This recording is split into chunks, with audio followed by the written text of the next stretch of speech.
Saudara-saudari, sekali lagi orang-orang Farisi hendak mencobai Tuhan Yesus yang sebelumnya mereka telah gagal dalam mencobai Tuhan Yesus. Demikian juga yang dilakukan oleh orang Saduki. Maka datanglah seorang ahli Taurat bertanya tentang hukum yang terbesar dalam Taurat. Orang-orang Farisi hidup tidak hanya dari Taurat, namun juga dari adat istiadat nenek moyang. Adat istiadat nenek moyang ini merupakan bentuk penafsiran lebih lanjut dari kitab Taurat atau penjelasan-penjelasan dari kitab Taurat. Maka orang-orang Farisi sangat dekat dengan hukum. Saudara-saudari yang terkasih,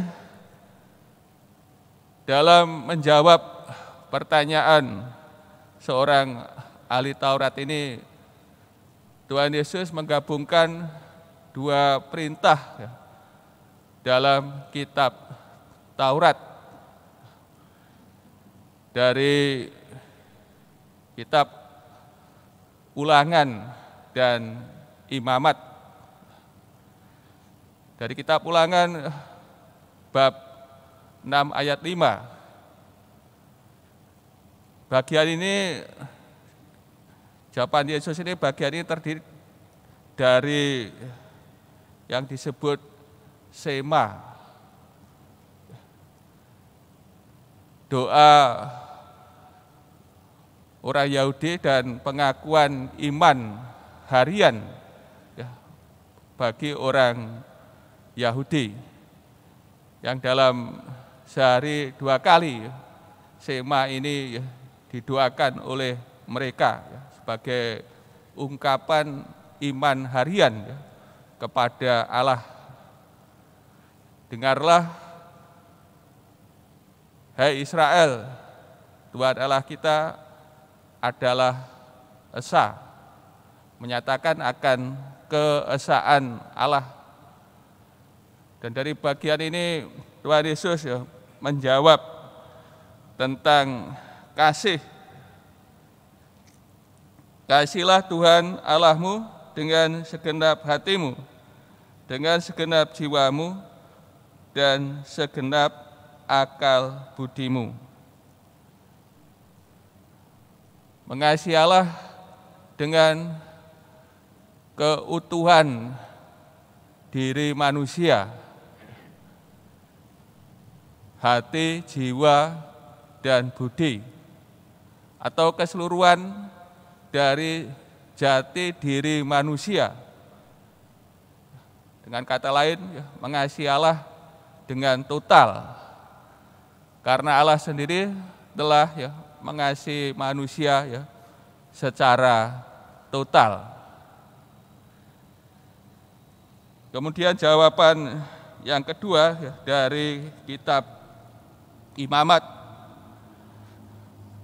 bab 19 ayat 18. Kasihilah sesamamu manusia seperti dirimu sendiri. Seperti diri sendiri, ini sebagai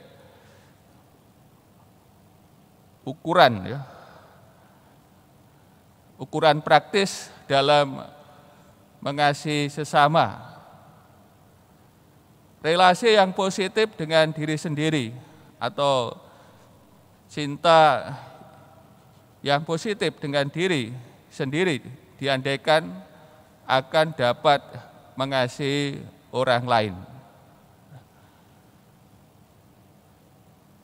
Kemudian hal yang baru yang ditegaskan oleh Tuhan Yesus, pada kedua hukum inilah tergantung seluruh hukum Taurat dan kitab para nabi. Dari kedua hukum ini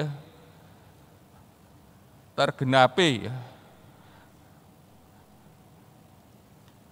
Saudara-saudara yang kasih, melalui sabda Tuhan pada sore hari ini, kita diingatkan akan hal yang sangat mendasar, sangat penting, sangat inti dalam hidup kita, yaitu mengasihi.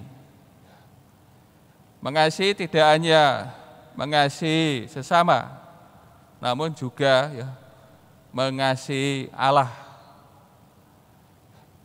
Kasih kepada Allah menjadi nyata dalam kasih kepada sesama. Dan kasih kepada sesama perlu dijiwai oleh kasih kepada Allah. Kita diingatkan akan hal yang penting yang harus kita jalani dalam hidup kita, yaitu mengasihi Allah dengan keutuhan diri manusia, diri kita. Karena Allah terlebih dahulu mengasihi kita dengan totalitas juga. Dan mengasihi sesama dalam Injil Matius tidak hanya saudara atau sebangsa, namun juga menyangkut mengasihi musuh-musuh. Untuk itu, Badan Kasih melalui perayaan Ekaristi, kita senantiasa diberi kekuatan oleh Yesus sendiri, agar dalam hidup kita bisa menjalankan apa yang penting, yang mendasar, yang diajarkan oleh Tuhan Yesus kepada kita, para murid-Nya, agar dalam hidup kita bisa mengasihi Tuhan dan mengasihi sesama kita.